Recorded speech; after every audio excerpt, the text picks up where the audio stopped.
There is a fifth dimension. A dimension of sound.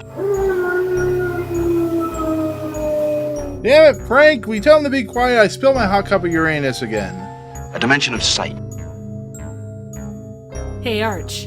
I'm gonna sock you in the puss. A dimension of mind. Nan Adams, is that you?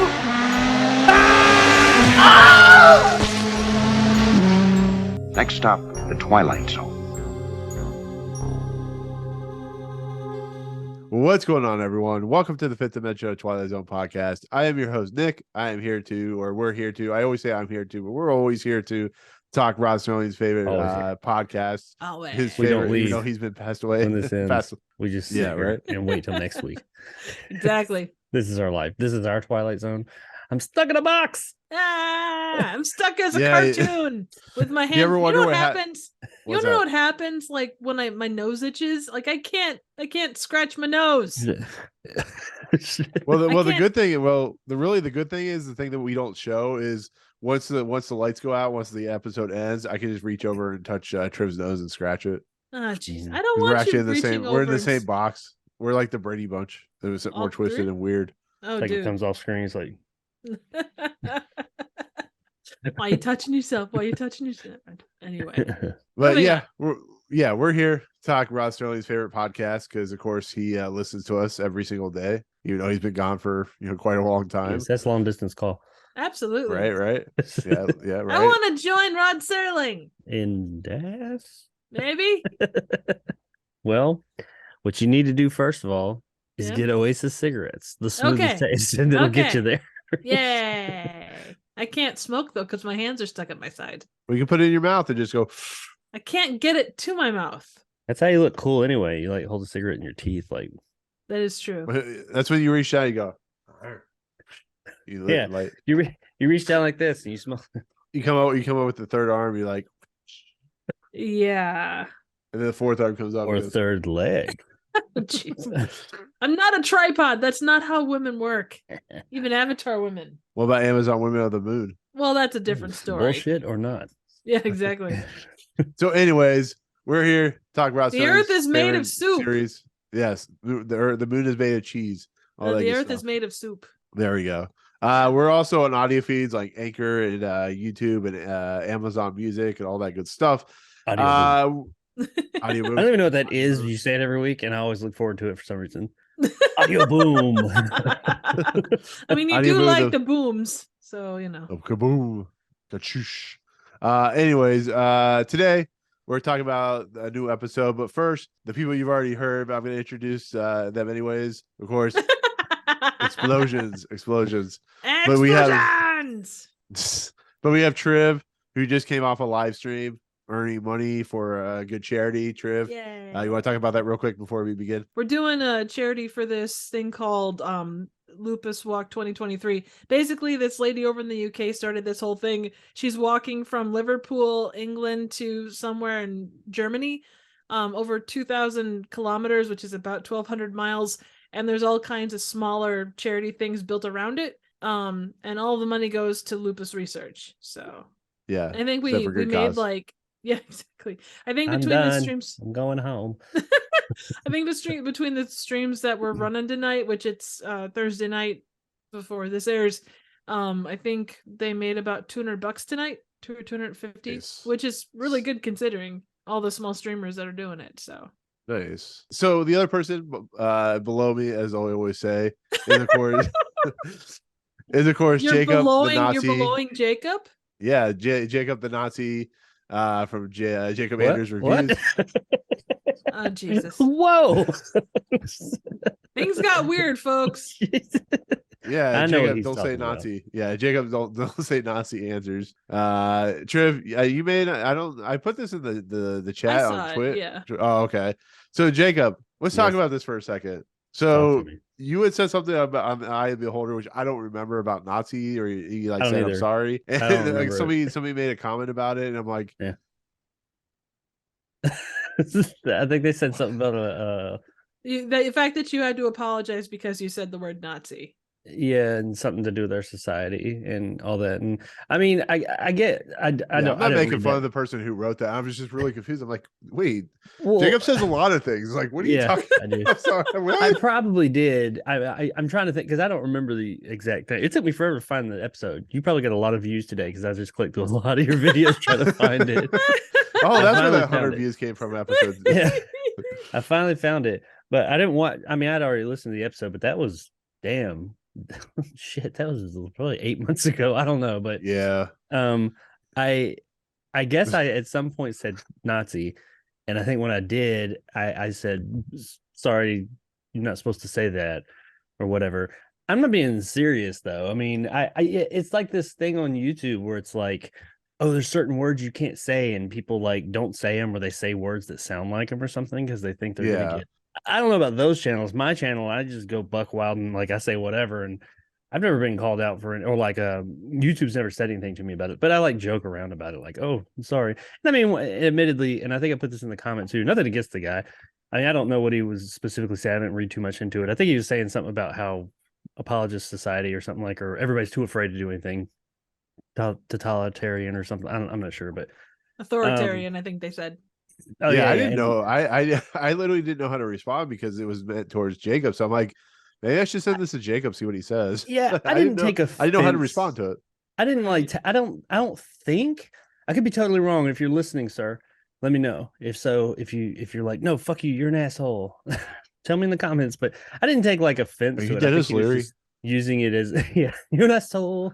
I thought he was just like pointing out that hey, because that episode I guess was kind of a society similar to that. Yeah, it's And- very much in that respect. Like it follows. I'm sure it was based off of like the Third Reich. Yeah, and I think he was trying to say, oh, our society is, currently or around these times falling into some of that stuff possibly, and look, just like I'm too afraid to say a word, and I just clarified in the comments, I'm not afraid to say it. I think words are words, and I don't really think anything happens on YouTube when you say this stuff. I mean, if you go out and like start like slandering people, that's different, but just saying it, like talking about things, nothing's ever been said to me on my channel. I've said a lot of shit. But I will jokingly be like, oh, sorry, not supposed to say that.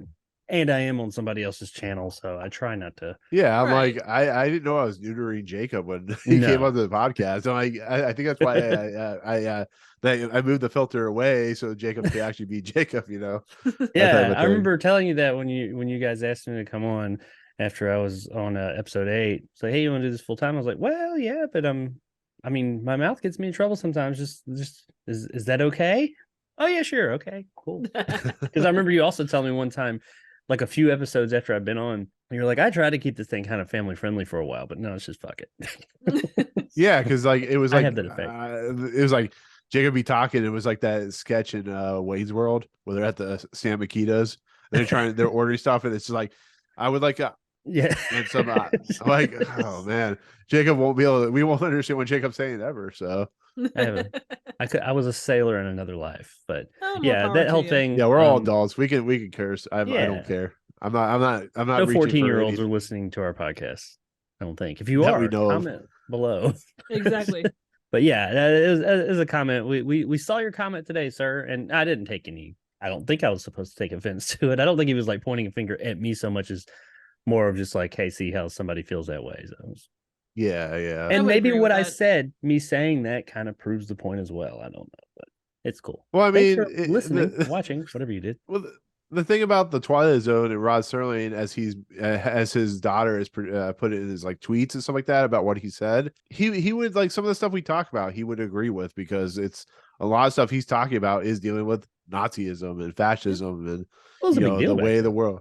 Absolutely. Yeah, so I mean, it's just the way it is. So it's like if you start talking about Nazis and Nazism, I mean, it's not like you're going, oh, I'm all about that neo-Nazi group, with the like shaved heads and stuff like that. No, Oh, sure. Yeah. And that I would get. I don't think they're hate speech, I guess they call it, but just people saying the words. I think what people are afraid of, and this maybe when you're bigger, like big, like, I don't know, big channels, 100K or million something. views or 100 Yeah. or whatever. Maybe they're under more scrutiny. I don't know, but maybe they're worried about the bots. Well, maybe bots could pick up certain. I'm sure that probably is the case. Like they'll even say Like in the and regarded, it wasn't the case with that, but like in the first like 90 seconds, you have to kind Yeah. of watch what you say Don't cuss because in it's first. Yeah. that, or it could be Yeah, like they've age updated that restricted or too. whatever. Yeah, And I they do changed it be a a lot couple worse. times. I think that there was a period of time, like between 2018, 2020, somewhere in that time, that they did maybe. I mean, I was on the platform and I never got hit with it, but granted, at that time I was only doing movie reviews, nothing like more open mic like this. And so I was saying, wordy dirties, but not really anything that controversial, I don't think. And I want to say I had heard that there was a time when the bots did get a little crazy.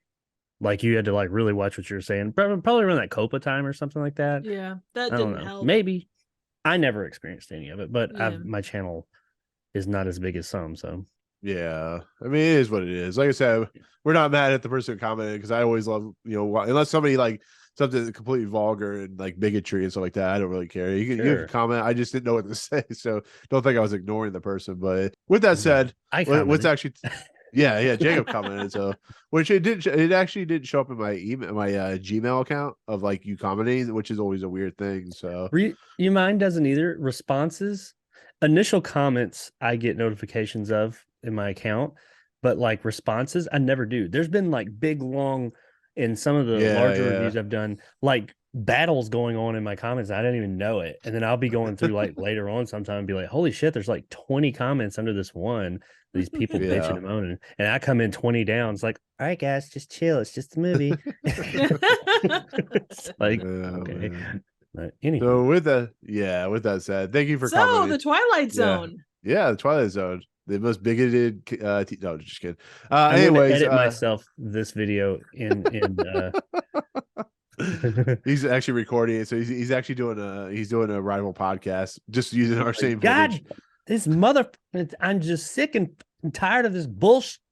Yeah. I'm gonna do this episode. Oh man, good I'll times. self-edit. So, anyways, we're here to talk a new episode of the Twilight Zone, or a new episode for our podcast. Not new episode in general, but today we're talking probably not as great of an episode as like some of the other ones we've watched recently. But that, of course, or upcoming. True. But with that said, we're going to be talking about season 3, episode 2, called The Arrival. Directed by David Twohy, starring Charlie Sheen, Linda Krause, Terry Volo, Richard Schiff, and Ron Silver. You say Charlie Sheen? Yeah. So let's talk about this. So Charlie Sheen plays a radio astronomer, and he played by SETI. I disagree. You disagree? I did think that was somebody at first. I was mixed up.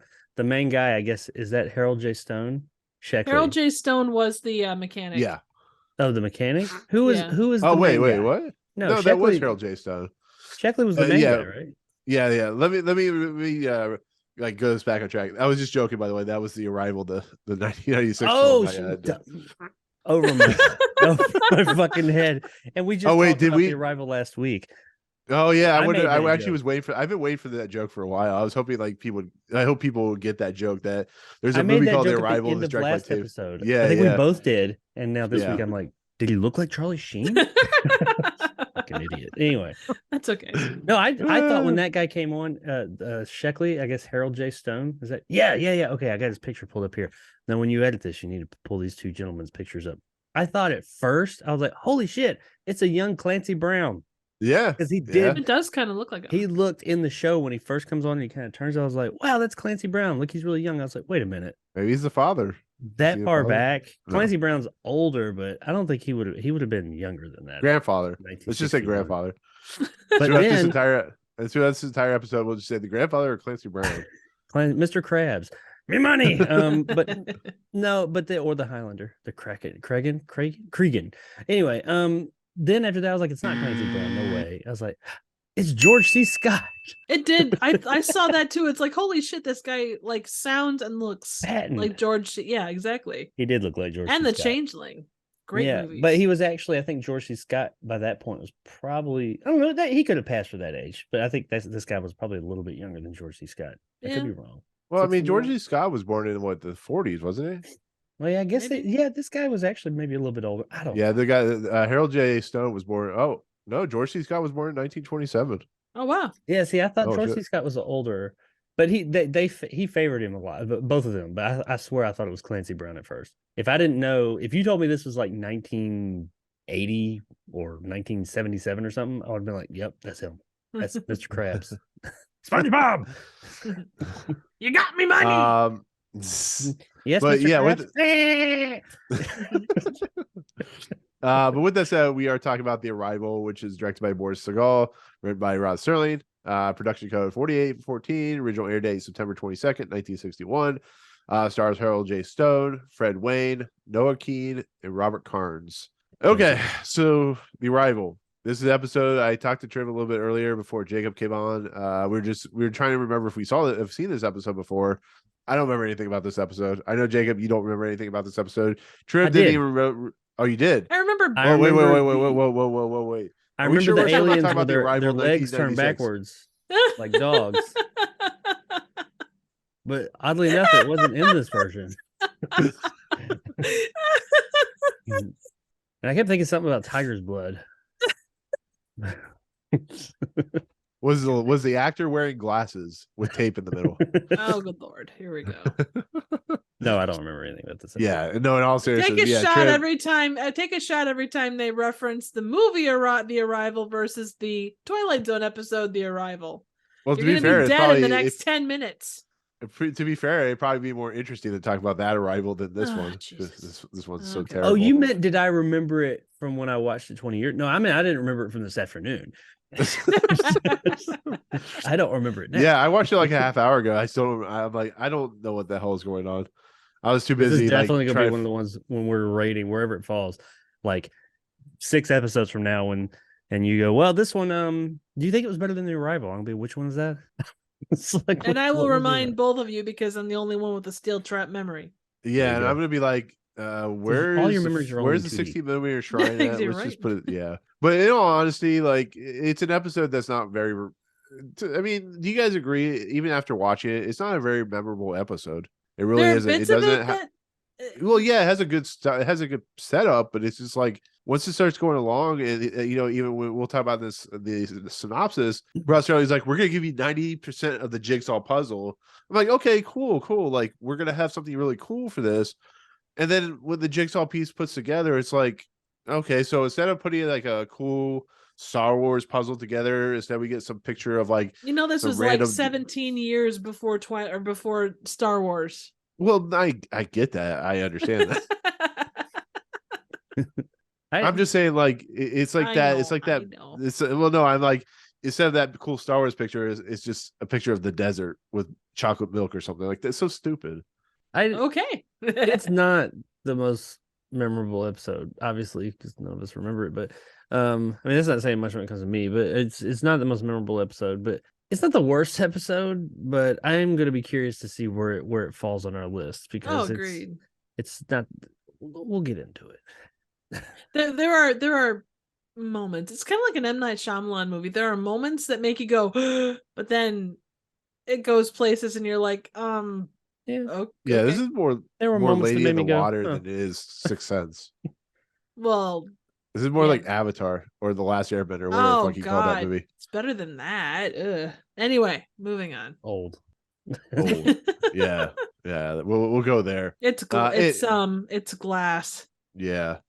So the episode opens up similar to that one episode where the pilots start disappearing, where it's like in the middle of the hangar, 3 individual cops like around it. Cool. Okay. Sure. Okay. Cool. And Trev is slunk down.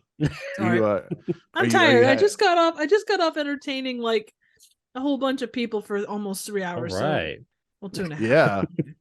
See that pole in the back? She has a pole in the back there. Anyways, You can kiss my anus. entertaining Your a lot anus. of people. Anyway. right. So with that said, Jacob, opening narration starts right there and then with very lengthy opening Shit, narration. this is long. I've not. That's what she pre-read said. this. Man, I should read these things in advance. Okay, here we go. Every week.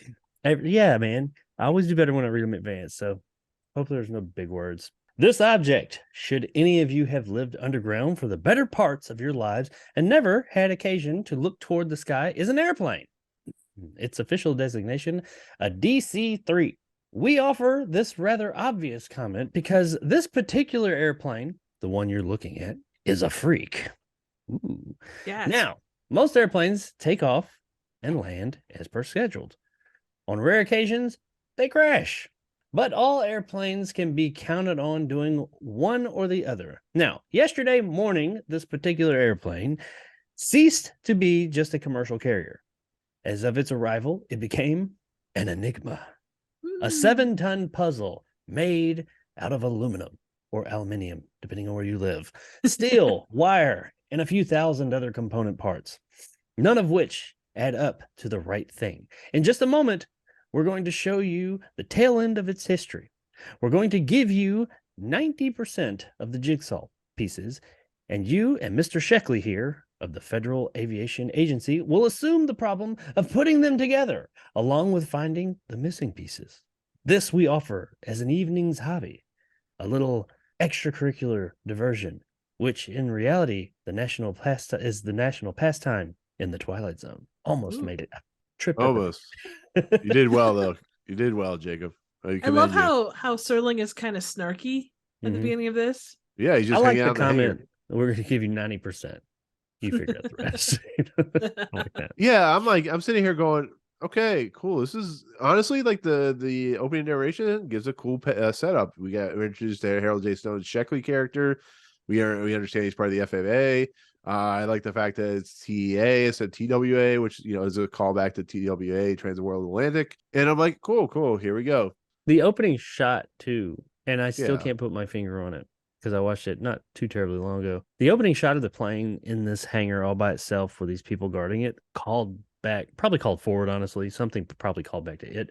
Something else. There's some other thing I've seen like that in cinema. Yeah, that's the episode I was talking about. The one where the pilots disappear. There's a plane in the hangar, and there's like that cloth on the ground or whatever. There's a pilot in the hangar. I think it was the first episode that you were a permanent host for, like when the sky was open or something like that. Yeah. Maybe that's what it is then. Yeah. Well, also, there's a couple of cool trivia pieces for this. The FFA the FAA. So it was the Federal Aviation Agency, and then it switched to the Federal Aviation Administration in 1966. Also, that first shot where he's like inspecting the plane is a single shot that goes on for 2.5 minutes. Really? Yeah. I didn't notice. Huh. Mm-hmm. Right on. Yeah. So we're introduced to Harold Sheckley before it goes to a quick break of like going to black. And basically what ends up happening, plane landing in I think Buffalo or whatever, DC-8 or whatever, landing in Buffalo. When it lands, they basically go to check out I don't know, he's like an attendant or something like that helps like get the guest guy. Yeah, he helps to get the guests or the passengers off the plane. They're not answering. And the guy who's the luggage attendant knocks on the thing, and no one's answered. There's nothing in the compartment there, and of course the guy walks in. There's nobody in the plane. There's no pilots. There's no people. How the fuck did this plane land itself? Is it controlled by a remote control? I thought, cool. This is a good opening. Good start to this episode. I'm like, what? It's cool. Is it like, not to be jokey about it, but is this like the Langoliers or something like that? Like, what exactly is going on? I mean, I figured like the Sheckley character's dead, as he references. Like, I didn't know. I didn't know where this was leading, and it unfortunately leads to not a great payoff. But I mean, what do you guys think about that? Go ahead. We'll get to the payoff. We'll talk about the payoff later. But I was just. But I want to comment on what you said. I'll just throw this out there before we get to the payoff. Execution. It's like payoff. The episode with the dick to phone, like from like the middle half on, and we're gonna get there. Just to comment on what you said, I think, and we'll talk about it, and I might change my opinion between now and then. I think I had more of an issue with some of the execution, which is odd because you made a good point. Up to this point, it's got really good execution. It's Absolutely. Well done. Yeah, but I'm sorry. What? It's a good mystery. It's like, it's very much a Twilight Zone mystery where people have disappeared. How the fuck did this plane land itself? It's not, it's not a ghost plane or something like that. I mean, I guess it could be a ghost plane or something like that, but it's not. There's nobody on the fucking plane. How did the plane land itself? mind blowing type of situation for Twilight Zone. But I mean, what do you guys think? Yeah, you forgot the It felt- explosion, Jacob. Where's the explosion? I need to put that thing on my stream deck so I can just like Yeah. hit a button. Yes, you do. I would say, like you mentioned, Langoliers, like it definitely had that, they land and they're at the airport where there's like nobody. It does kind of give you that vibe of, okay, clearly there's something off. It doesn't take a rocket scientist to see that, but it does give you that uneasy, like, okay, what the hell's going on?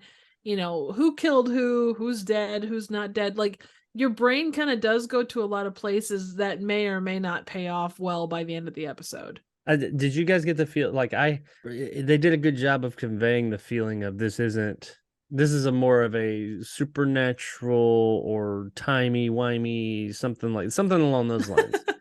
Yeah, right. It's not going to I- be they jumped out with the parachutes situation. Yeah, they're It's not gonna DB be- Cooper trying to face a Bigfoot or Yeah. something like that. Yeah. Although with that part, well, I guess it's further down the way, but I did like how they were trying to figure out, and they're like trying to rationalize a thing that clearly wasn't something Sure. that could be easily rationalizable, if that's a word. The pilots landed the plane and then hid in the bathroom. Exactly. Yeah.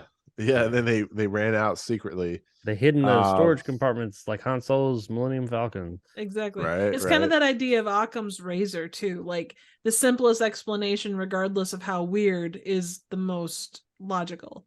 See, I agree with that. That's a good statement, but that's not what this episode is trying to do. No, I it's trying to take Occam's razor and bend it to his will, and Occam's razor like no, Yeah, 'cause I'm bad, gonna say it's the bad, simplest Serling. conclusion. Yeah. I mean, but go ahead. yeah. Go ahead, Anyway, go ahead. no, I'll wait till we get further into it to kind of talk a little bit more about that. Well, so. no, but like this episode makes it play off like it's doing a typical Twilight Zone trope where it's, you're sitting there watching it and you're just thinking about the plane and you're thinking about what it's doing. And you start to think like, is Sheckley part of the crew? Or is this all like, I think there are like Judgment Night. There are episodes like that, or I think the 50,000 Fathoms of the Sea or whatever it is from the fourth season, where it takes this idea of like the characters of the main story and it allows the characters to basically be part of the actual ending conclusion. So I feared maybe it was going to be very like predictable, which I'm fine. If it was more predictable, I've been fine with it. But I figured maybe Sheckley and like the people that he's talking to and the people in the room were part of the 13 people, and at some point it crashes them like that. So I really wasn't sure where it was going, and then it starts like kind of twisting where, as we'll talk about later on, or we can kind of lead into it, like he's talking to all the people interviewing them about what exactly happened, like what did they see and stuff like that, and they're telling them I didn't see anything. And I said, okay, maybe it's leading to that, and then it's like, oh, maybe I'm dead or something like that. I mean, I don't know. How do you guys feel about that? Because it was really interesting to me, but I kind of feel like it was too smart for its own good. Like it was trying to be very clever, but like the way it ended out, the where it ended up, it kind of didn't earn the ending, kind of, if that makes sense. Yeah, he agrees. He's like, I agree. Yeah. I agree.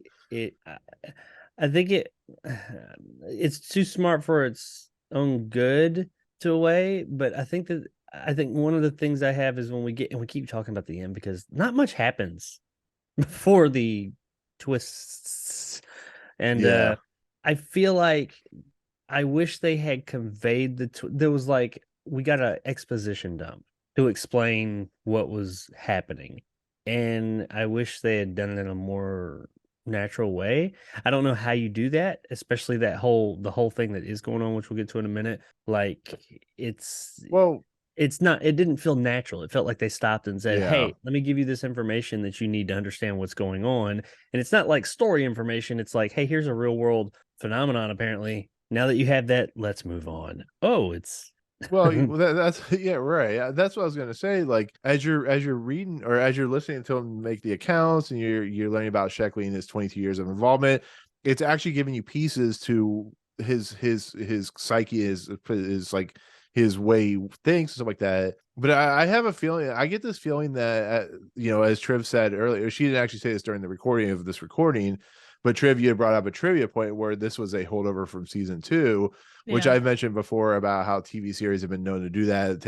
Simpsons did that a lot where they hold over like the first few episodes to like the next season or last whatever. And I think I worry that with the way it's gonna be a 36 episode season that Rod Serling sometimes was like, he was, unfortunately, he had like this really clever idea. He just didn't know how to pay it off. And he's just like, maybe we could do this. And people were like, you're Rod Serling, you're pretty smart at telling, very interesting stories. So, they'll read it and go, George Lucas, you need to change that. Or they're afraid to tell him that you need to change that. Or maybe he's just, CBS was up his ass and like, he's like, fuck it, I'm just going to write this, weird ass ending to a story or something like that. But I mean, like I said, it was it's like me trying to write. Did he write this one? Yeah, he did. Yeah. He wrote it. So there was actually on Wikipedia, there was actually a review. So unlike a lot of Twilight Zone episodes, this one actually had a couple reviews listed at the end. I saw that. Yeah. Yeah, and the second review, the first review, the second one was a modern one, but I'm guessing this one came from that era, or at least after the show aired, but not in modern times. The show, and it said, the show now seems to be feeding off itself. Last Friday's episode, unless it proves to be an exception to the new scheme, doesn't augur well for the future of the series. Twilight Zone seems to be running dry of inspiration. I mean, we talked about this, like there were so many episodes last season that kind of fell into that trap. Yeah. And, I mean, I don't think I don't think this one is like, I think it goes in its own direction, but it certainly like doesn't follow the inspiration. Like it doesn't have that oomph that you come to expect from a lot of Twilight Zone. Yeah, it's like I said, it's leading into, and when the sky was open, it's the same sort of concept where guys are trying to figure out a problem and it ends up being this. And it's like, I think I've seen that, but I mean, The Simpsons, I keep harping back on The Simpsons. The Simpsons have done it several hundred times with each episode. It's the same episode over and over, but it's just like, I mean, I don't know. It really feels like they were struggling for an ending to this episode, but I don't know. Yeah, it felt very kind of like, what can we do? What can we do that hasn't been done? Yeah, we'll go this route. And it's just like, yeah. It sounded like in the writer's room, or I guess it wasn't a writer's room, but the idea is good. It's like, yeah, this is a neat idea. And it does take from, as we'll get a something in the world, a real world phenomenon, possibly. Like, it's a neat idea. That's why I kept pointing to execution. It just, because it's weird, because like the first half of the episode is directed really well. And I was looking into the director and I was like, maybe he's just like a shit director, and it fell apart. But the guy's directed, so he directed the Omega Man, and that's about it. But he did some TV shows and stuff. Yeah. Which, by the way, look at how he died. It's kind of, yeah. That's he. Yeah, that's what I was telling you about. He walked into in 1981. He walked into, or accidentally walked into, a bunch of helicopter blades.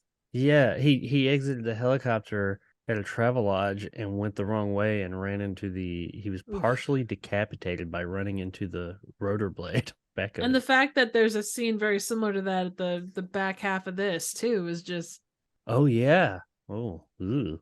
Yeah. Anyway, yeah. So I don't know. Chop suey, man. I don't know what happened to it. I think that somebody just had Serling, I guess, had a really good idea. Either he or the director struggled with putting it to, when it gets to the idea part, putting it to film. Yeah. You have to unmic or unmute. Mic up, son. At some point, you're just gonna see me go, yeah, hero. Yeah. I was wondering why Jacob kept talking, and I'm like, I'm speaking. I'm actually mouthing. Jacob's like, Jacob's talking.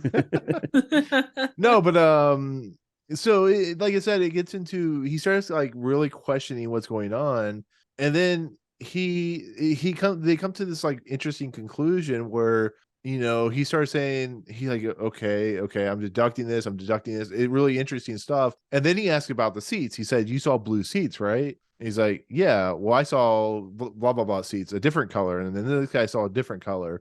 Red. And yeah, right. Like brown and red or something like that. And then they go to the tail section of the tail, numbers on the tail plane, something like of the tail, and it's different numbers. So I'm like, okay, is this like I said, once again, like the Langoliers? Is this something like going into the Bermuda Triangle type of scenario? Like parallel universes where they're all seeing different window or something. Yeah. Yeah. It's cool. What is, had your attention. Yeah. Yeah. And then he talks about how like, oh, and this is where I thought was like, oh my God, this is cool. The plane's not there. It's not real. We're all under, as I don't know if this is what you were alluding to, Jacob, mass suggestion, a type of hypnosis. they were to believe that this plane is here, that it landed on its own, blah, blah, blah, blah, blah. I'm like, this is cool. End the episode here. That's a great payoff. And we were still You like know, 4 minutes off the end at that point. Yeah, we're like 4 to 6 minutes, which is it's very front loaded before the act break. But he's like, you know what I'm gonna do? Start the rotor up, the engines and rotors and stuff like that, and we're gonna do an experiment.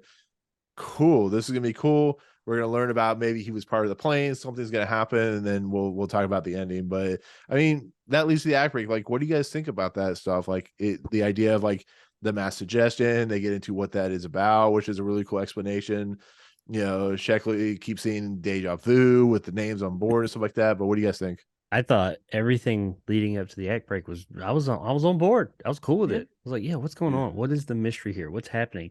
Even though it wasn't like, you know, the fastest episode in the world. It didn't seem like it was that long, honestly, but there was just people talking and hypothesizing. I was into it. I was like, yeah, what did happen? What's going on? Trying to figure it out, and I couldn't figure it out. Nothing gave it away. The only issue I had, and I think this issue is compounded by how things go after the act break, what the outcome of all of this is. But I do wish, I'm not a big fan. Sometimes you got to have an exposition dump, but I like it when they get more creative with giving you the information that you need. And I did feel like, and yes, he is talking to the people, but he stops and explains it. I don't think I would have had an issue with that as much as if like we had seen it happen and had a little bit of confusion for a few minutes, and then he would have been like, hey, I've heard of this. I don't know. He just kind of said, have you heard of this? Yeah, I think it might be this. And I'm like, did you just pull that out of your ass? I mean, who would think that? But I mean, it was the 60s, and there was a lot of like, you think MK or MK Ultra was not that far down the way. I was still on board with it at that point, though. I wasn't bothered by that. And then we go into the act break, and we'll talk about that in a minute. But yeah, up to this point, even with his exposition dump there, which it wasn't really a dump, it is information. How do you get that across? But I was cool with it. I was like, all right, so okay. I thought he was going to get in the plane and fly it, which that would make more sense. Just get in it and see if you could take off. Sure. But anyway, he goes and does what he does. But I don't know. You go, Triv. So the one thing that the first half of this kind of got me thinking was people's perceptions of things. Like, you've got the mechanic guy, and he went all through the plane. You had Sheckley kind of do the same thing. The fact that they saw different colors and different tail numbers, I was thinking, okay, so are they going to say like perception? And I wasn't sure how they were going to do it, but it's like, are they talking like everyone has different perceptions of this thing, and that maybe plays into something like, you know, maybe one person sees like I don't know, World War I plane, and someone else sees something like, I don't know, UFO or something. But I wish it would have gone that way. I don't know how you would have ended it, but I think it could have been cool, like, because at the time there's a lot of things about perceptions of, you know. Well, yeah, we talked about McCarthyism and stuff like that, and people's perception, like the idea of like a major catastrophic event or a major event and people's perception, or even listening to a song with like catchy lyrics, people's perception of that particular situation. And sorry if I'm doing like hand signals or whatever, but that idea of people's perception of situations. You're signaling McCarthy, aren't you? Yes, I am. I'm doing the blinks, so Triv's keeping me hostage in a basement somewhere. Yeah. No, but anyways, it's kind of like a Luke, I'm your father versus yeah. It's like basically what people. Yeah, like I will think one thing, but I'll think one thing, Triv will think one thing, and Jacob think another. And what we think, it's not right. But what we're thinking is like, it's not entirely wrong. It's just, you know, how our brain acts and works and stuff like that. I think it would have been cool if like, you know, because I remember the guy saying, just offhand, and it may have been sparked by when they brought the seats back up. I remember the guy saying, I went in there and I looked at all them red seats just empty. And I was like, and it didn't seem like much at the time. The fact that they were red. Yep. If like, and they go on the plane at another point, I think it would have been cool if he would have gone on there and the seats would have all been blue. Now they may have been, but it's in fucking black and white. So, so I have no way of knowing. If it was in color, that would have been a cool, like, not Easter egg, but like an M. Night Shyamalan kind of like doorknob thing, you know, something to give it away that you go back and watch next time. You're like, oh, but you got to be careful with these things of like how much of that you do. Cause if like, I was thinking a minute ago, I was like, what if they had like hinted at it by like having all the people say the different colors? I think if you had 3 different people in this episode saying the 3 different colors, we would have been like, whoa, you guys had 3 different colors at this point. So I don't know. What if it was the snow globe And it was Oh a shit! kid. Would have made the episode 10 times better. What if Saint Elsewhere is that's where it got its ending from? Was Twilight Oh Zone, god, well, there's a good chance it Or- was at least inspired by that. right? And this is kind of random, but I thought it was kind of funny. Sheckley was talking to the public relations guy, and he's like, after they found that the plane was there and everything, he's like, how much public and what kind of relations are you guys gonna have after this? I kind of love that line. It was goofy. Oh, they say something at the beginning. I think I wrote it down. Let me find it. Yeah, the guy who unloads the passenger said something I thought was kind of funny. I forgot to write it down. Anyways, I don't know. Shit, But- there were no passengers to unload. Yeah. Piece of shit plane. We got a piece of shit plane. Nana was flying the plane. She just bailed back to her car.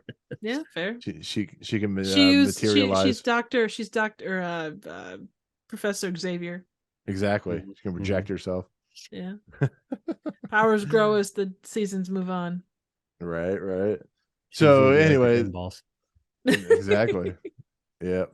It's actually the ready room, or the what's that room in X-Men where it can it's like the Cerebro. Yes, sir. No, not Cerebro. It's like the holodeck. where Oh they yeah, can- yeah. The the shit. I know ready what you're room or talking something about. like The little that. training room thing. Yeah. Yeah. That So place yeah, was this the is thing. this is all in Professor X's head. It's I actually can see that. Cerebro.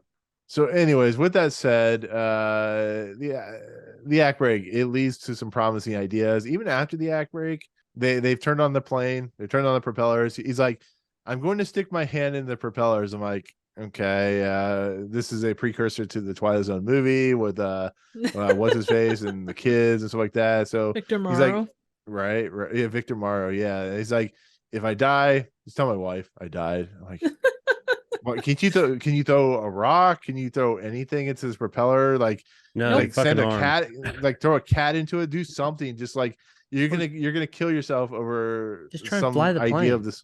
Yeah, Don't be yeah, about the same level. All of a sudden you see him like invisible jet just like going across the going yeah. runway. down It's the- Wonder You see him Woman. about 15 feet up. Also, the lasso, like he's actually has a lasso of truth and stuff like that. I mean, like it's like you're really gonna do this? I'm like, it's a Twilight Zone. Sure, one guy tried to kill himself with a pistol because he wanted to read or something like that. I mean, it's I think such what a it was weird... supposed. I think the Yeah. reason behind it, honestly, now that I really think about it, like he could have thrown a cat or a rock or whatever into it, but We do not condone like animal cruelty or rock well, No, I don't cruelty. condone it. I'm just saying, like, there's better options. Yeah. Throw a Shit. pen into I it. go with the cat before the arm. But I think because their brain, they would have still, they could have Perceived it. still materialized that and seen whatever would happen, or they knew would happen. I think that he had to do something that was like so extreme that it Yeah. wouldn't, he couldn't, everybody couldn't see it happen. It would have had to break the simulation or whatever. Mandela effect. But Well, if their He eyes could've were just flown it covered still, in though. if their eyes were covered in gore and blood, they wouldn't have been able to see it anyway. yeah, true. Sure, that. sure. I But do we get say the that, epic special effect here, though. Yeah, exactly. right? I do And say the that moment, 60s. right. I was gonna say, I do say that moment was pretty tense because you're like, what's gonna happen? Like, the end prediction or the end result is gonna be a 60s like conclusion where it's gonna be, nothing's gonna happen, but you're still, it's like, what exactly is going to happen? This is where it's like, what exactly is happening? Because he's still like 85 feet from the plane, but as soon as he puts his hand out, it's like that segment in the Austin Powers where what's his face from Mad TV? Is it Stewie, the guy who plays Stewart? Oh, Michael McDonald. Yeah, he's like no, and the steamroller is like 6,000 feet ahead. Way. Yeah. Like the idea of like perspective and force perspective, or the perspective of like how far away it was from that plane is, it's like the lion situation in a movie, or bear or whatever. But like as soon as he sticks his hand, like he's going to the propeller, it disappears. What the fuck just Yeah. happened? It disappears. Like, What'd you Like- guys think of that? Not Yeah. necessarily the fact that he broke it and it disappeared. That's what's going on. Just that whole what was going on there. Was this when you guys were like, "What the fuck"? no, I I mean, I figured I it thought it was was cool. honestly. I thought it was tense. I mean, from the technical perspective, I think that's pretty cool. They did a great job of like dissolving the plane out, because full well getting that plane Yeah. out of the shot is not going to be a quick thing. No. from the perspective of what was going on, I think, I mean, they mentioned kind of what their theories were before. So it's kind of like, okay, we're seeing that the plane isn't there. Cool, fine. I think it made sense for what was happening generally. It's just when he, honestly, it's the last like 3 or 4 sentences that he has that was really made me go, you gotta be fucking kidding me, man. Oh, the double twist. Yeah. I don't know, man. Double The entendre. disappearing plane. I wish that was executed differently. I'm cool with the plane disappearing within the story. That's what's got to happen to prove this thing. I'm cool with that. I just was kind of, and I know it was the 60s and they can't have big CGI thing or anything like that. It's not going to turn into a transformer and run off. But I mean, Starscream all of a sudden takes out. Use some creative camera angles besides the force. But that part was tense. Like I was cool with everything up until when he touched the propeller blade and it just like disappeared. I wish they had like maybe, honestly, if he was just like, yeah, it's like zooming in on him. Maybe, I mean, I'm not a filmmaker, but if I was like, as he's doing that, maybe it's zooming in on him through the propeller, that same shot, that would have been great. And then right as he's about to touch, he kind of, and it's like real tight. And then he like opens his eyes and it's that gone. would have been really cool. Even though you don't have the effect of seeing the plane disappear, it's the same outcome. And everybody else could just be like, oh my God, it disappeared. And you don't have to see it because the effects just not going to, even nowadays. I mean, if you did that effect nowadays where it just dissolved and disappeared, it just wouldn't have, I feel like, because you're dealing with the mind here, you're not supposed, I don't want to see that because I don't feel like you would. If you were manifesting this within your mind, you're hallucinating something. I don't feel like within your mind, it may go away, but I don't feel like it would just like bloop, go out of existence. I feel like it would kind of be like some distraction, and you turn around, it's gone or something like that, I think that would have been a better way. I think it's like, once again, I'm not trying to be funny. I think it's like the David Copperfield trick when he made the plane disappear. I think people want to see something like disappear instead of just being a shot where, close, like me personally, that's a cooler idea, what you said. But most people, especially maybe in the 60s or even today, they want to see the actual effect because there's something tangible that they can connect to. Yeah. But I mean, I don't know. It's weird because like it's starting to run itself into a corner where, that happens and then the guys disappear. So I'm like, as you're saying, before you get there, I do agree Yeah. with you. I think that for that time, effects were special then. Special effects were special. So when they saw them, people were like, ooh, they wanted to see that. And they didn't understand how they did it like we do nowadays. It was just like, I think nowadays, especially on a small screen, special effects aren't special really now. I mean, because with computers and all, you can do anything. There's nothing you can't put on the screen. So now I think that has led us to be a bit more creative with angle, just more creative in the way that we make films now. Not more creative, that sounds real pretentious, but not relying on, we don't have to see the special effect because we've seen everything. Right. So I think we do appreciate when they try something a little bit different now. When back then they had to do that a lot of the time because they didn't have the budget to sit there and make that plane disappear like we can now with in 5 minutes on an editing suite. So yeah, I could see that. I think that maybe everybody wanted that then, and they were probably much more wowed by it. And the wow factor with everything that was going on probably was more impactful. Now it's like we see so many special effects. It's like I don't want to see a special effect. I want to see something more creative for us now. That was creative then, but now it's kind of like, right, what the fuck is that? I mean, nowadays we laud special effects that aren't they're practical. So we see Tom Cruise in these airplanes. We're like, holy shit, it's amazing. You know what this kind of reminded me of? Like just, and I'm sure, I doubt it was quite the same reaction, but it kind of got me thinking. So, when his hand was going towards a plane, you can just imagine some like older lady going, ah, the same way that like when they first did like some of the silent movies, like The Great Train Robbery, there's a guy that points a gun at the screen and he fires. Or just a train coming at the screen. No, well that too, but I think this, like the one that you always hear about is the gun being pointed directly at the audience. And there were people that, cried out in fear because it's like, what is this thing? Yeah. Imagine it was not the same reaction, but something along those lines. Yeah. I don't think anybody expected his arm to get fucking mangled or anything. No. But it is just, it's tense because like it was a real thing. I mean, there was a propeller. Yes, it was forced perspective, I'm sure. It was an effective shot, though, because I honestly wasn't thinking, how'd they do this? I was just like, yeah, he's right there. But I mean, of course, if I go and Right. look at it with a critical eye, I'm like, yeah, that's forced perspective, all this and that. But it was Yeah. effective in like, it sold the part until it disappeared. Well, yeah, I mean, That's the just the nice thing nature of things. It disappears, and you're like, right. oh. See, the nice thing about what Rod Serling and crew have done is they create they're so revolutionary in like the TV landscape when it comes to production values and stuff like that and camera angles that something like this would be an amazing shot in another TV series. Like it's weird how like we downgrade this moment in the Twilight Zone when just for the simple fact that we've seen much better stuff, you know, in a technicality or technical way Well, of what they've done. That's Nowadays, the funny especially. thing. And I mean, that is kind of like when we got to like set 2023 aside and say, okay, this is 70. I was 60 just talking years about ago. back in the Twilight Oh, Zone in yeah, general, even like for sure. yeah, like what they were able to do. I mean, it's pretty crazy, but I was this honestly is- still on board with it at this point, by the way. I Yeah, I take was note too. of that, and I was like, yeah, I would have done that differently, but I was still on board. It's the next part. yeah, it's the as Jacob will allude to, it's the reverse of Third from the Sun, right? Exactly the reverse of it. Yeah, it where is. everything is actually entertaining. But basically this leads to everybody has disappeared. All the men, all the guys, the crew and stuff like that have disappeared. So this leads into him running back into the office. He's talking to himself. He's trying to figure out where everybody's at. He walks in and two of the yeah, right. And like two of the guys are in the room and they start he like they're really confused about why he's there, like what he's doing. They don't know anything about a plane that came. Yeah, who is he? Mm-hmm. Well, actually, the one guy knows who he is. They knew he was like an FAA or whatever. Right. Yeah, but it Well, takes he him, ran at first stuff, he's like, so who are you? Like, Oh yeah.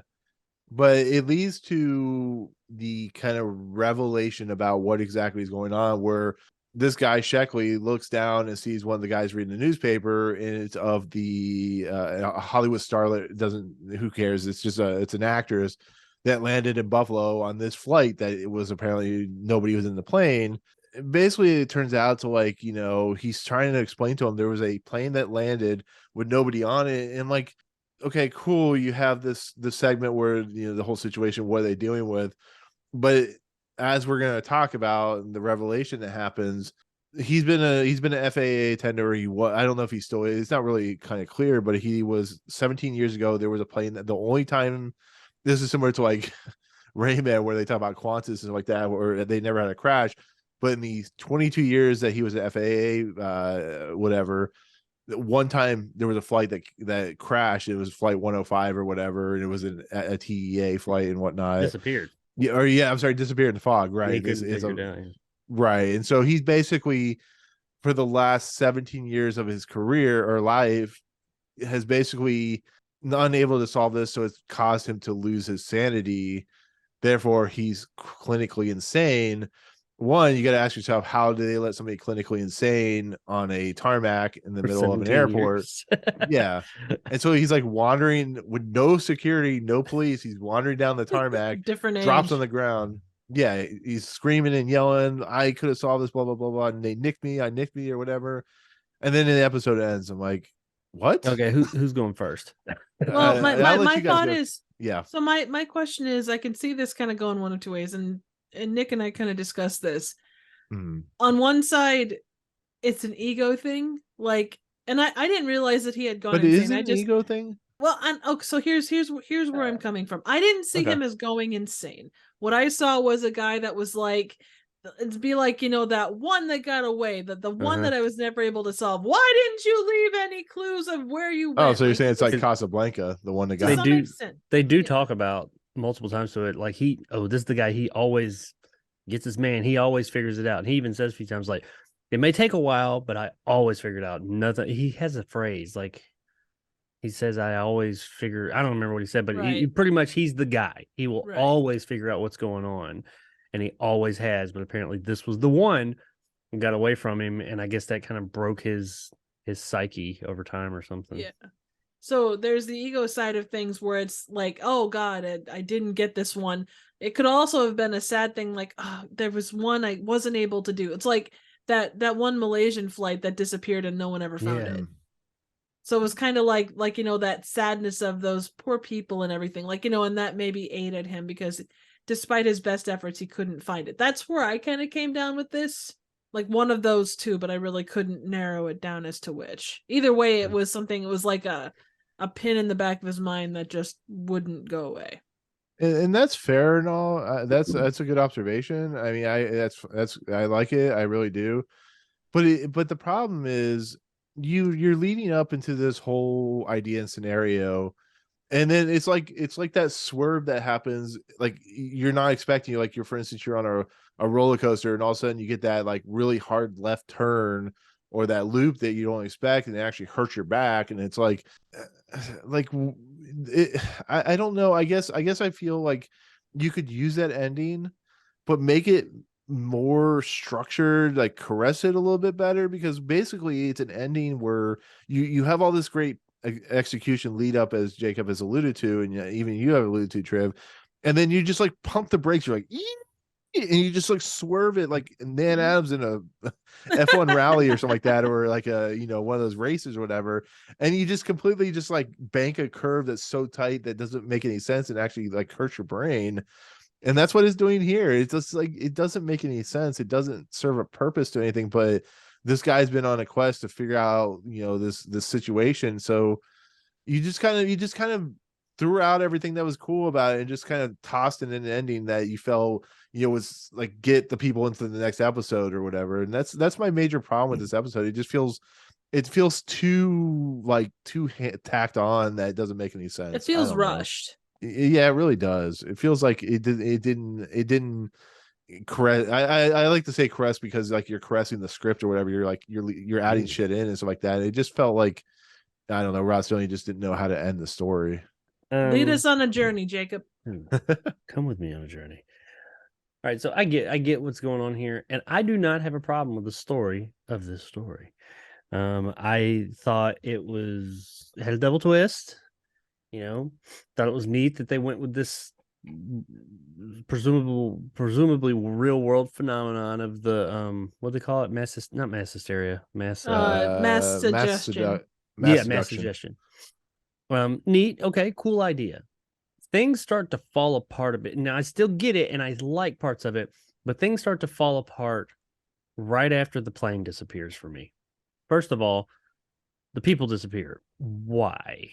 Because reasons. I mean, why did they start to disappear? Was it just his reality started to come crashing down, and that's why? I'm not really sure why that, and why they were all the exact same. Maybe there was something that happened before. He's been just walking around this place, but seeing as how none of them recognized him except for that one guy from 18 years earlier, I mean, leads me to believe that they haven't seen him just walking around. But we know that these were not the people that were there 16, not all of them, 16, 18 years earlier, or 17, 18 years earlier when this happened the first time. Okay, fine. I can look past that.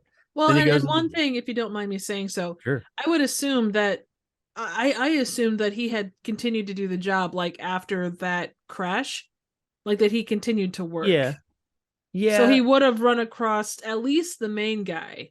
Sure. But I mean, the other one's just like totally. Yeah, I don't know, but for I can live with that. Whatever that is for the sake of a 24-minute story. These people are there in his mind. But then, and also, if you were having mass suggestion, and the way he found it out was that all these people were seeing different numbers on the plane and different colors. They were all seeing their version. That makes sense. I'm like, okay, yeah, cool. But then when they disappear, okay, that made sense when they were real people, but these people are all part of your mind. Yeah. Wouldn't they be seeing the same thing you're seeing within your mind? Why would your mind be telling you that these people, was your mind trying to tell you this is all a farce? I don't know. So once these people became, I like the double twist. I was like, cool. But you start thinking about it and you're like, why are they seeing something different than him if they're all manifestations from his own mind? Well, and therein might be the thing that, like, because the brain tries to protect itself, so giving them Sure. individual personalities and all that stuff, those It's like twists. Inception. Yeah, Maybe. I 100%. don't know. That would be my thought, but I don't really know. Possibly. Well, all right. So then he gets in there, and it's really everything from that point on. Because I liked the idea when he disappeared and he was like walking around. I was like, what? Is he like the only person in this world or something like that? Or what's going on here? You know, I was still on board to a degree because I saw another twist coming. I didn't know what it was yet. I was like, okay, he imagined them too. What's going on? There's more. But the ending, the eventual ending we came to, I like the idea of no, this guy's just, you thought there was something supernatural or you know, space age or something going on here, parallel universe, whatever. You thought something was going on, but no, he's just cracked up. He had a mental break. I like those episodes when they lead you to believe it's one thing and then you find out, oh, it's this. And I like that I couldn't pick it out. That's some good Twilight Zone right there. That's what I liked about season 1 so much. Well, no, I mean, well, let me say this real quick. When you look at the very first episode of the Twilight Zone, that's a perfect kind of mirror to this episode because it's about a guy in a town that is nobody around. It looks like something out of what's that town called? The one they nuked. What was it called? Nuketown or something like that. I think that's anyways, it looks like out. that. It looks like the well where they did the nuclear experiments and the thing that was in the beginning, Indiana Jones. Boomtown. Survived. Yeah, Nuketown, whatever it's called. Anyways, Icebox. Icebox. Anyways, with that said, we find out that it's an experiment to see how people will survive in an enclosed environment. Yeah. But I like that idea better thing. because I like that idea better because it has this interesting kind of build up, and then the payoff is not so in your face and so sudden that it feels like it's caressed a little bit more. It's written a little bit better. Here, it's so like the idea is so sudden and so just like the way it ends is so just like I get what you're saying. That's how I felt. Yeah. Well, yeah, I'm with you there. I agree. Yeah.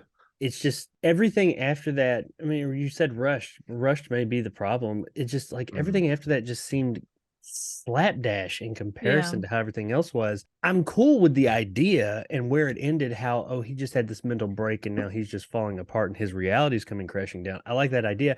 I just think the execution of it was not good. It wasn't the worst, but the payoff didn't have the impact that it could have. This is sometimes we watch them and I'm like, I think it was last week's. I was like, yeah, last week's. I was like, the payoff just wasn't there. It just didn't have the impact, and it wouldn't have had the impact given the story that they told. There's no way you could have made last week's episode have like a great payoff. It was just kind of like there's no way. Execution be damned with that exact same payoff. With this one, I look at it, I'm like, you could have. The story has an impactful ending. It has something to say, but you just kind of drop the ball right there at the end, and the payoff is not very satisfying, but it could have been. I'm like, you could have made this a satisfying payoff. Maybe if you had cut maybe just a little bit out of the beginning and given us a couple of extra minutes of here trying to figure out, what's going on with this guy. I don't know how you do it exactly, but I feel like I look at this and I'm like, I see a whole bunch of different ways they could have done.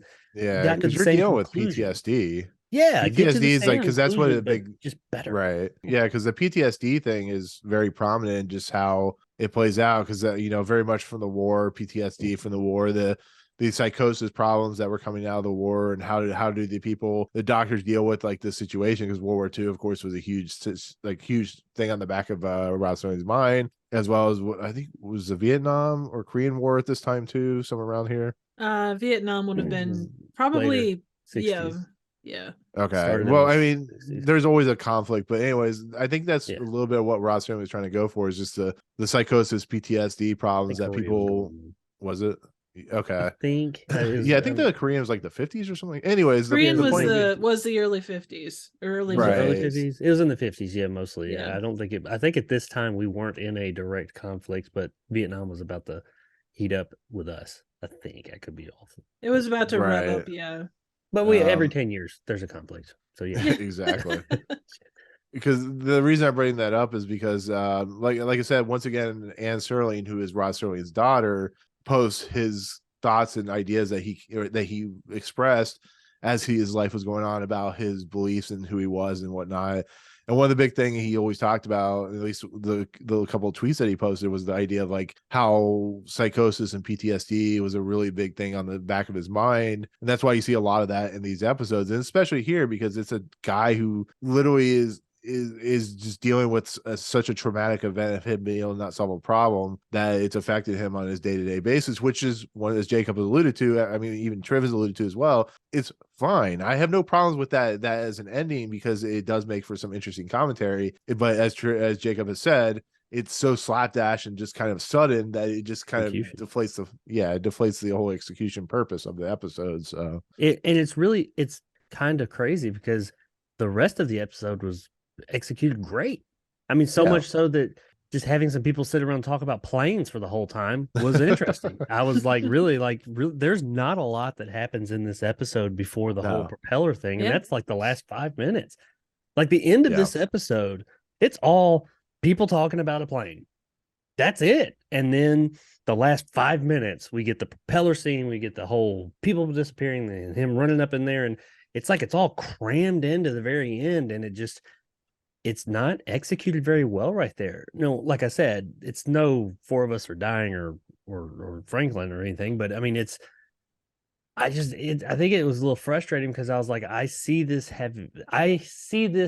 possibly being a much better episode, and it all just fell away. I think if the whole thing had been kind of shaky, I would have been like, whatever. Seeing as that was so well done, or very solidly done most of the episode, and then in the end, it just kind of bleh. I'm like, damn, you guys shit the bed there at the end. And it's not the story. It died a weird death. Yeah, and I don't know how close to the, like, is this the way it was written? Like, word for word, I don't know how close to the script they went, or if the directors kind of did their own thing to a degree. So, like, was this Serling's writing? Because, I mean, everybody has off days, and maybe he just didn't know how to, within, I'm sure he had confines, time confines.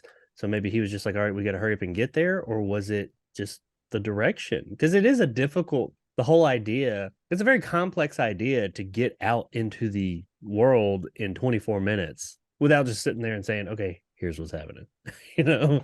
So like telling a story, it's a complex idea. So that is the end of the episode. It leads into, of course, the Rod Serling. But did you guys have anything else you wanted to talk about on this episode at all? I spoke my piece, so I wish it ended better. You wish it ended? Well, it did. It eventually ended. I mean, it is. I know I've already said it. It's just frustrating, because I think the story wasn't bad. Like where it ended, I was cool with. It's how they got there, only in the end. And I do wonder, like, was it a case of where, and I guess you kind of mentioned this too, Jacob, but like, was the ending different and they had to rush it? Was it a CBS thing? Was it like, crap, we ran out of money? I mean, what was, I haven't been able, like, I guess I didn't look real hard, but like, to what I've looked at, there's nothing that stands out as, well, they ran into this or that or whatever. Well, I look at the rest of the episode that I did really like, and I'm like, I don't know what you cut out, because I don't feel like there was any like just fat hanging around there. It was just like the episode seemed solid. Like, I mean, like I liked all the things they worked up to the conclusion, and or what their what's going on there, and I liked all of that. And I was on board with it even after, I mean, all effects aside, I was on board with that. The plane disappearing and even the people disappearing, even though there's some comments that can be made about that, I was on board with that. It's pretty much, I say when they disappeared, I think that's just because I went back and started analyzing that more once the ending happened. It really all falls apart when he walks into that office. That's when it's like, So, I mean, it's just irritating that they kind of botched the ending. But with that said, that's the end of the episode. So Jacob, head us out on the narration. Oh, yes, of course. Picture a man with an Achilles heel, a mystery that landed in his life and then turned into a heavyweight, dragged across the years to ultimately take the form of an illusion. Now, that's the clinical answer that they put on the tag as they take him away. But if you choose to think that the explanation has to do with an airborne Flying Dutchman, a ghost ship on a fog and shrouded night, on a flight that never ends, then you're doing your business in an old stand in the Twilight Zone. A lot of that seduction voice there, Jacob.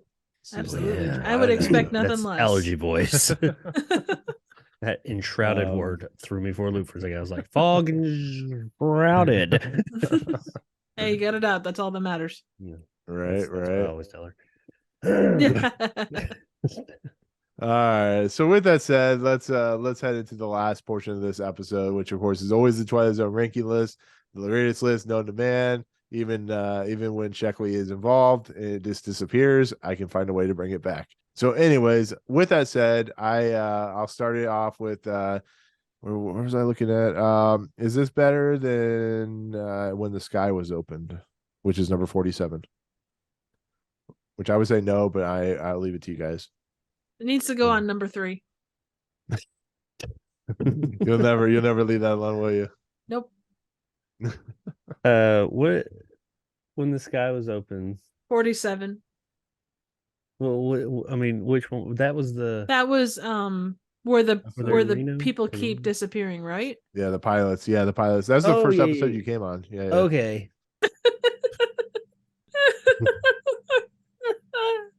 Is this better than King Will 9 Will Not Return? Oh Yes. yeah. I think so. Is it better than 22? I like Which 22. is the other plane one? Yeah, I was just gonna say watched there's a that. lot of planning ones there. That's the one where the That's a 22 VHS where she keeps going to the morgue. Yeah, with Doctor whatever from Dr. What's His Nuts. I didn't love that one. I didn't hate it. I don't know. Where did we put it? Let me pull the list up. 49. Did you send us the list? You didn't send it over. Yeah, it's in the chat, isn't it? No. I Chat got it, empty. but Oh, I don't. Hold Oh, it's on. probably because I got disconnected. No, I didn't. I can't. Did you do it before I got on? that's what Yeah. she said. There it is. All right. Wait, hold on a second. I gotta send you the rest. That's It's what a she long said list. as well. Oh, Jesus Christ! It's only half staff right now. Now it's full of Hey, Rex. hey, Jacob. Nick just shot you in the face with a couple of those things. I'm bulletproof, bitches. What was the one you said? You said 47. 47. Is this better than 47, or is this worse than 47? And When the Sky Was Opened. I remember that one. I remember liking that. We talked about beer a lot with that one. Yeah, Well, because the beer because was like 12 cents or whatever, 5 Yeah. cents. You And know it was what? shitty beer. I got to say, because right before is The Last Flight. Wow, we put that at 46. I really like The Last Flight. That's an old lead bottom one, right? Yes, that's where Yeah. the first time traveling one that we did. Yeah, I liked The Last Flight. Why is it way down here? Because over the course of 2 seasons, it moved down. Unacceptable. I mean, Ooh, I like Escape the Clause Lonely- set 45. Damn.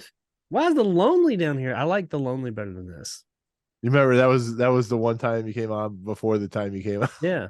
That's what And she said. 22, we just watched that. That was the That's where she that's keeps the going. plane one. No, Is that's this better than, that's like where the she Big kept Tall going. Wish. I shot. I an like arrow this in more the than air. 22. Not the plane Really? one. That's the one with the lady in the psych ward. Yeah.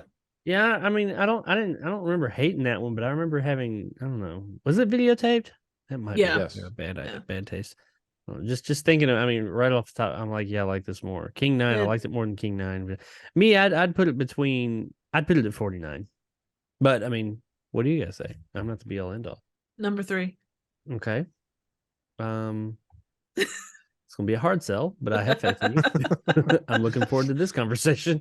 I mean, Well, Jacob I probably mean, we agrees had 'cause the that would be- opportunity to lose a dude's hand inside of a propeller. I mean, But you gore. did. The You did. the chances at gore, man. I feel like we could Well, if we're doing digitally that, edit we'll that just put scene it and make it a number 1. lot more interesting. Yeah, there you go. Screw that. Right above the monsters are doing Maple Street. Well, Nick, I think this one. With that said, it's number 67.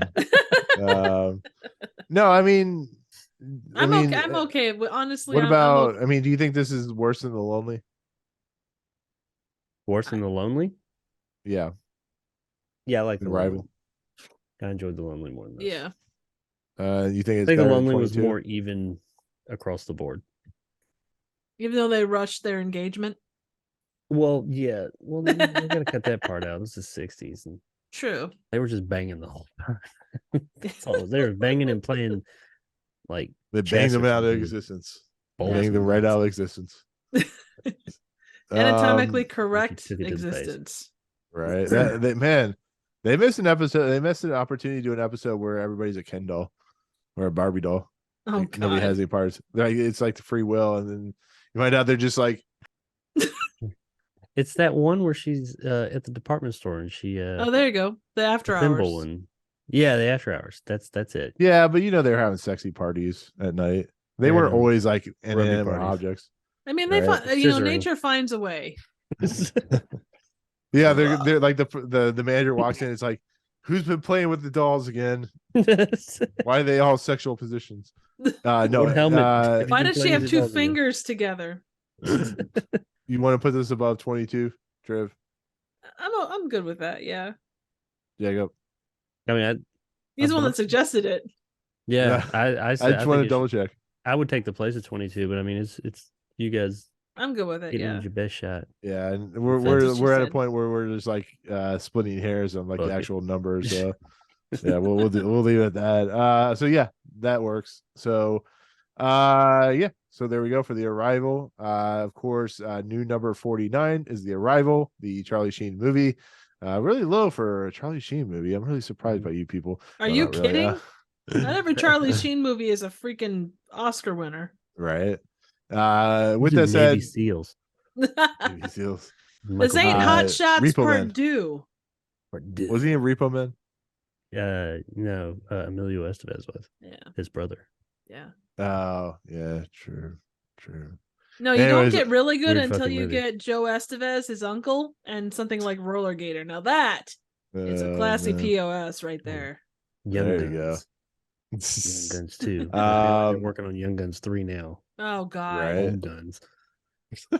nice. But yeah, with that said, new number 49 is The Arrival. Number 1 still Eye of the Beholder. Number 67 is The Trouble with Templeton. Next week is a season 3, episode 3 called The Shelter, directed by Lamont Johnson, written by Rod Serling, stars Larry Gates and Jack Albertson. Heard some good things. I think Triv, you said this was a pretty decent episode. Oh, from it's what a I've heard. fantastic episode. Is this Yeah. the one where is this about a bomb shelter and a scare? Yes.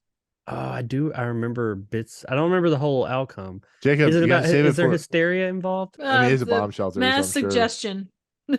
I think Yeah, I they got- remember this one. We gotta save that for next week so we can be surprised when Jacob brings it back. You're like, what? Or I'll come on next one and be like, no, I was wrong.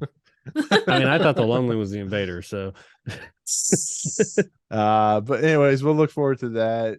Triv, Jacob, it's been fun as always talking The Arrival, the Charlie Sheen movie. Yay. It's good times. Backwards we alien have legs. fun. That's my fifth Yeah. shot right there.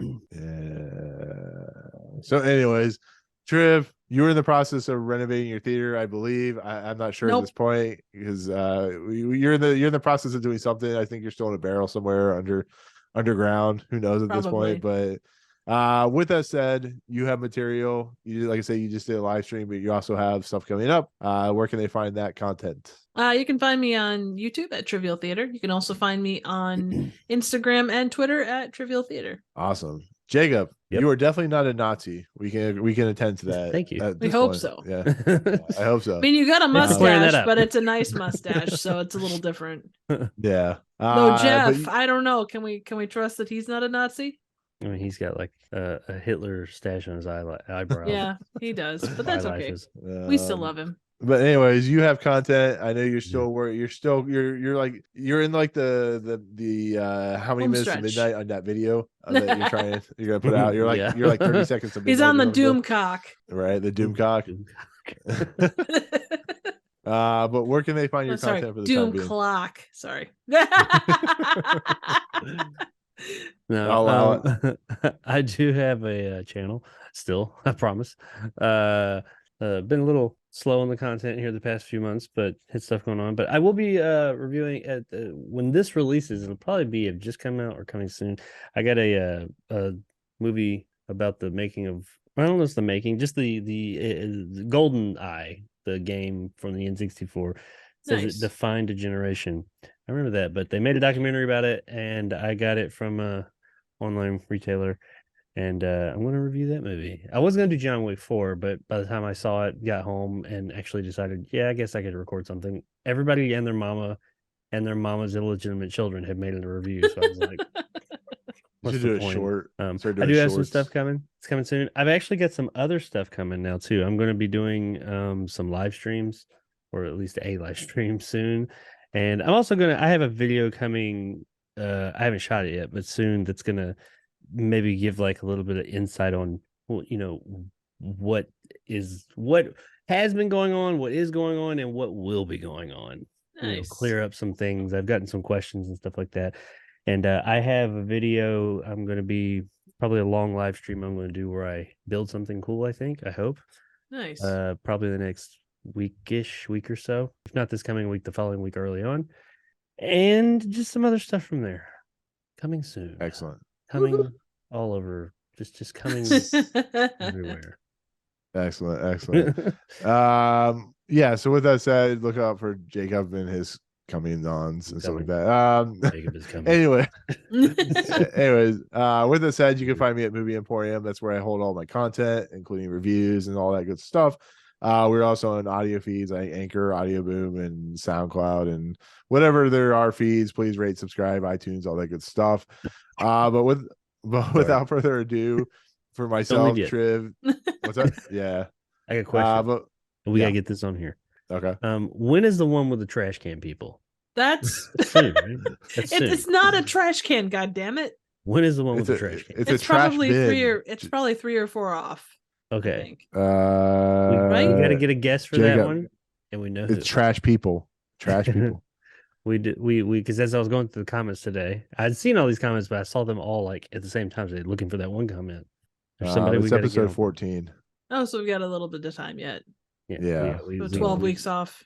We need to get somebody on that one in particular. I would agree. Words have been thrown, hands will fly. But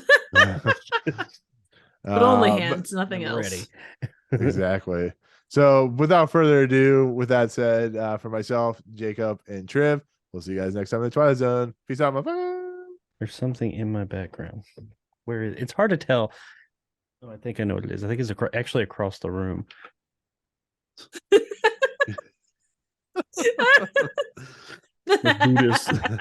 got comments. Thank you for giving me an end of the episode clip. I appreciate it. Anyways, welcome, very welcome. That's why I'm here.